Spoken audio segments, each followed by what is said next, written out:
السلام علیکم دوستوں، میں ہوں خورشید خان اردو ادب سے اور آپ دیکھ رہے ہیں اردو ادب چینل۔ دوستوں، آج میں آپ کو سی ٹیٹ اور یو پی ٹیٹ کے لیے بہت ہی اہم سوالات لے کر آیا ہوں جو قواعد پر مبنی ہیں۔ قواعد پر بہت ہی اہم سوالات ہیں۔ دوستوں، اگر اچھی لگے ویڈیو تو اس کو لائک کیجیے گا اور شیئر کیجیے گا، ہو سکتا ہے آپ کے شیئر کرنے سے بھی کسی اور کا بھلا ہو جائے۔ اور یہ دوستوں اردو کے فروغ کے لیے بھی ہے کہ اگر آپ شیئر کریں گے تو اردو کو بھی فروغ ملے گا۔ دوستو آئیے سب سے پہلا ہم سوال شروع کرتے ہیں کہ ذیل میں سے کس کے معنی لڑی میں موتی پرونا ہے؟ تو قصیدہ، نظم، نعت، غزل، اس میں سے کون سا ہے؟ تو صحیح جواب ہے نظم کے۔ دوسرا سوال ہے جس کے ہر بند میں 6 مصرے ہوں اسے کیا کہتے ہیں؟ رباعی کہتے ہیں، نظم کہتے ہیں، مخمس کہتے ہیں یا مسدس کہتے ہیں؟ تو صحیح جواب ہے اس کا ڈی، مسدس۔ مخمس ہے، یعنی کہ مخمس کس کو کہتے ہیں؟ وہ نظم جس کے مصروں میں قافیہ نہیں ہوتا۔ بی، وہ نظم جس میں ردیف کی پابندی نہ ہو۔ وہ نظم جس کا 5واں مصرع ایک ہی قافیے میں ہوتا ہے، یا غزل میں ردیف کا نہ ہونا۔ تو اس کا صحیح جواب ہے سی، وہ نظم جس کا 5واں مصرع ایک ہی قافیے میں ہوتا ہے، مخمس کہتے ہیں۔ وہ نظم جس کے ہر بند میں 8 مصرے ہوتے ہیں، اس کو ہم کیا کہتے ہیں؟ تو صحیح جواب ہے اس کو مسمن کہتے ہیں۔ غزل کا وہ مخصوص انداز بیان جس سے غزل میں عشقیہ فضا قائم رہتی ہے، اس کو کیا کہا جاتا ہے؟ آزاد نظم، نظم معرہ، تغزل یا مسلسل غزل۔ تو صحیح جواب ہے سی، تغزل کہا جاتا ہے اس کو۔ جس نظم میں کسی کی تعریف یا ہجو کی جاتی ہے اس کو کیا کہتے ہیں؟ رباعی، نظم، قصیدہ یا غزل کہتے ہیں؟ تو ڈی صحیح جواب ہے، قصیدہ اس کو کہتے ہیں۔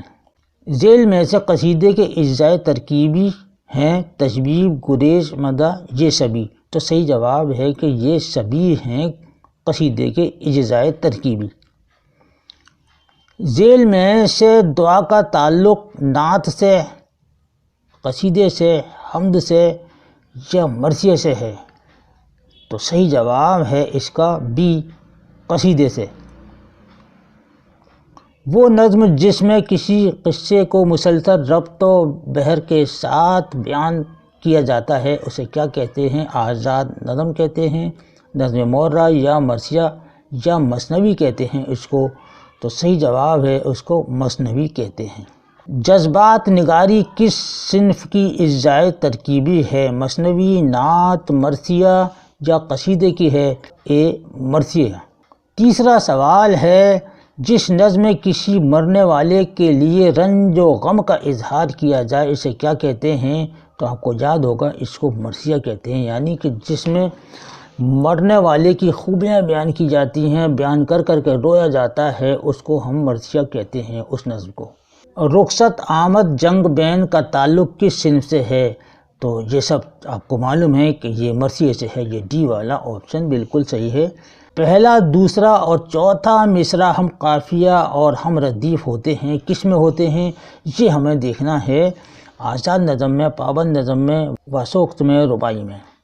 تو یہ صحیح جواب ہے اس کا ڈی، رباعی میں۔ وہ نظم جس میں عورتوں کے جذبات عورتوں کی زبان سے کیے جاتے ہیں اس کو کیا کہتے ہیں؟ تو سی، اس کو ریختی کہتے ہیں۔ وہ نظم جس میں کسی زمانے کی بربادی و تباہی کا ذکر کیا جائے اس کو کیا کہتے ہیں؟ نثری نظم کہتے ہیں، شعر آشوب، نظم معرہ یا نظم نثر کہتے ہیں؟ تو بی والا شعر آشوب بالکل صحیح ہے۔ چوتھا سوال ہے وہ نظم جس میں شاعر اپنے محبوب کو جلی کٹی باتیں سناتا ہے، باتیں کرتا ہے، سناتا ہے غصے میں آ کر، یعنی اپنے محبوب کی بے وفائی کی وجہ سے جو سناتا ہے، تو اس کو کیا کہتے ہیں؟ اس کو وسوقت کہتے ہیں، اے والا۔ وہ نظم جس میں خدا کی ثنا تعریف کی جائے اس کو کیا کہتے ہیں؟ خدا کی جو تعریف کی جاتی ہے اس کو بی، حمد کہتے ہیں۔ وہ نظم جس میں شراب نوشی کے متعلق اشعار بیان کیے جائیں اس کو کیا کہتے ہیں؟ تو اس کو کہتے ہیں دوستو ڈی خمریات۔ وہ نظم جس میں خدا سے دعا مانگی جائے اس کو کیا کہتے ہیں؟ تو اس کو سی مناجات کہتے ہیں۔ وہ نظم جس میں بزرگان دین و صحابہ رسول کی تعریف بیان کی جائے اس کو ہم کیا کہتے ہیں؟ تو ڈی منقبت کہتے ہیں۔ ایک چیز کو دوسری چیز کے مقابلے میں بیان کرنے کو کہا جاتا ہے تو اس کا صحیح جواب ہے دوستو مجاز مرسل کہا جاتا ہے۔ جب کوئی چیز اپنے حقیقی معنی کے بجائے مجازی معنی میں استعمال کی جائے اس کو ہم کیا کہتے ہیں؟ تو اس کو استعارہ کہتے ہیں، یعنی کہ ادھار لیا جائے، اس کو مانگ لیا جائے۔ جب کوئی لفظ اپنے حقیقی اور مجازی دونوں معنی میں استعمال کیا گیا ہو تو اس کو کیا کہتے ہیں؟ تو اس کو کہتے ہیں دوستو کنایا کہتے ہیں۔ اے آپشن بالکل صحیح ہے۔ کلام میں کسی مشہور قصہ واقعہ شخصیت کی طرف اشارہ کیا جائے تو اس کو کیا کہا جاتا ہے دوستو؟ تو اس کو صنعت تلمی کہا جاتا ہے، صنعت تلمی کہا جاتا ہے۔ جیسے کہ ابن مریم ہوا کرے کوئی میرے دکھ کی دوا کرے کوئی، اس شعر میں کون سی صنعت ہے؟ تو اس میں تلمی ہے۔ تو اسی طریقے سے جس میں کوئی تاریخی قصہ تاریخی واقعہ یا شخصیت کی طرف اشارہ کیا جائے تو وہ تلمی کہلائے جاتے ہیں۔ دوستو یہ سوالات آپ کو کیسے لگے اپنی رائے سے ہمیں ضرور مطلع کیجیے گا۔ اس کے ساتھ ہی اپنے بھائی کو اگلے ویڈیو تک کے لیے اجازت دیجیے۔ اللہ حافظ۔